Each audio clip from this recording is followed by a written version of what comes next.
નિર્મળ ગુજરાત 2.0 અભિયાન અંતર્ગત ડીસા પાલિકાએ ઠેર ઠેર સ્વચ્છતા અભિયાન હાથ ધરાયું। ડીસા મામલતદાર કચેરીના કમ્પાઉન્ડમાં આવેલ બગીચામાં વૃક્ષરોપણ સાથે સ્વચ્છતા અભિયાન હાથ ધરાયું।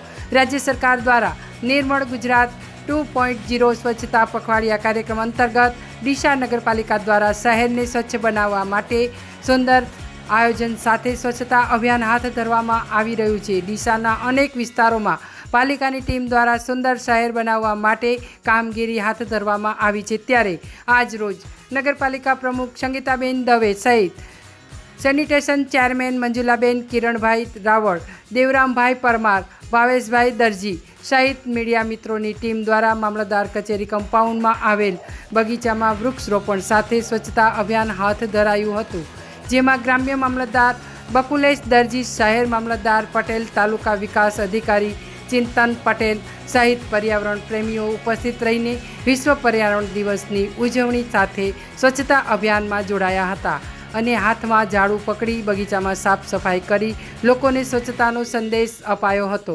ઉલ્લેખનીય છે કે મામલતદાર કચેરીના કમ્પાઉન્ડમાં વર્ષોથી બંધ પડેલ બગીચામાં પત્રકાર મિત્રો દ્વારા સુંદર આયોજન સાથે નવીન બગીચો તૈયાર કરવામાં આવ્યો છે, જેમાં પીવાના પાણીના પરબ સાથે બેઠક વ્યવસ્થા સાથે નવા વૃક્ષોનું વાવેતર કરાયું હતું, જે વૃક્ષો અત્યારે ઉનાળાની કાળઝાળ ગરમીમાં છાંયો આપી રહ્યો છે અને મામલતદાર કચેરી સહિત સરકારી કચેરીઓમાં કામકાજ અર્થે આવતા અરજદારો બગીચામાં બેસીને વિસામો મેળવી રહ્યા છે। Bureau report, street news, Banaskantha.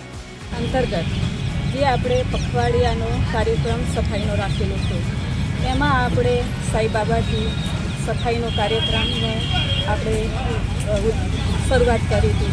એમાં આપણે સફાઈના કાર્યક્રમમાં ધાર્મિક સ્થળો, જાહેર માર્ગો, કચેરીઓ, પછી રોડ રસ્તા અને સ્લમ વિસ્તાર એવું આપણે પખવાડિયાનો સરકારનો કાર્યક્રમ છે।